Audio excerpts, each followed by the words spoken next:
said the beast of Fang Rock would be back? I thought I'd locked the enemy out. Instead, I've locked it in. With us. An alien creature traveling through space. Why come here? I think we're in terrible trouble. The devil's there. This lighthouse is under attack, and by morning we might all be dead. What do you think it is, Doctor? I don't know what it is, Lena. He's desperate. He's coming. I think it's time we were getting back. The creature has got into the lighthouse. Now we must fight for our lives.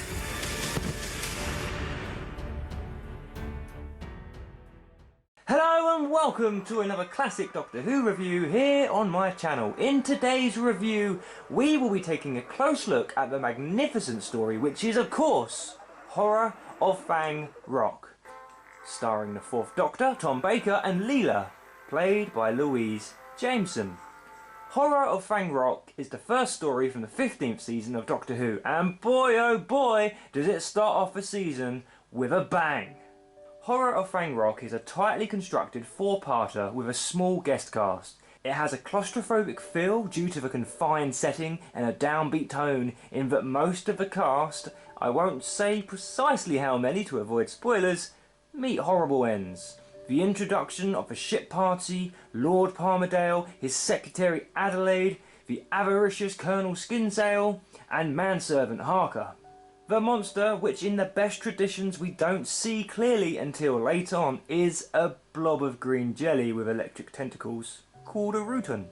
This alien race has been referred to twice before in the show, as the ancient enemy of the Sontarans in the late Pertwee story, The Time Warrior, and an early Tom Baker 2-part story, The Sontaran Experiment.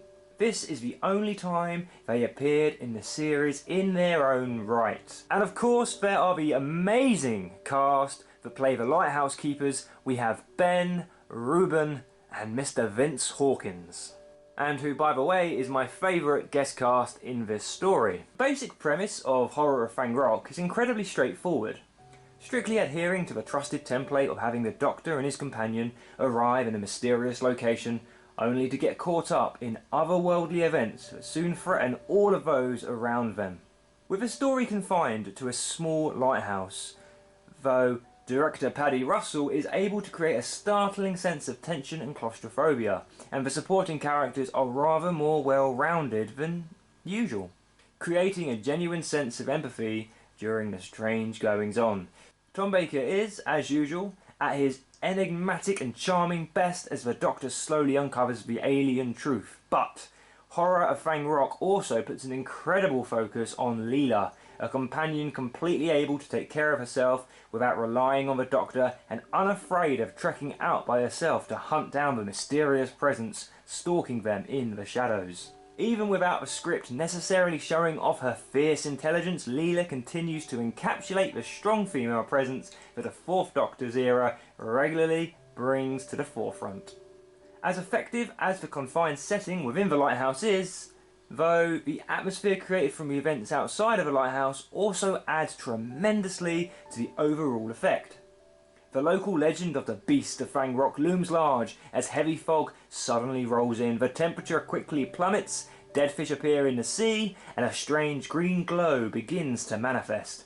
The introduction of a shape-shifting Rutan and crashed spaceship work incredibly well, but tying that presence into local superstition is a masterstroke that pays remarkable dividends as the locals become consumed with the notion of karma acting on sins and guilt. Finally, seeing the other half of the eternal Sontaran conflict as the Rutan reveals its true form is surprising, but the shape-shifting ability supported by an obvious intelligence capable of deep and meaningful discussions about war make the Rutans yet another successful presence within the Doctor Who universe, one begging for further exploration.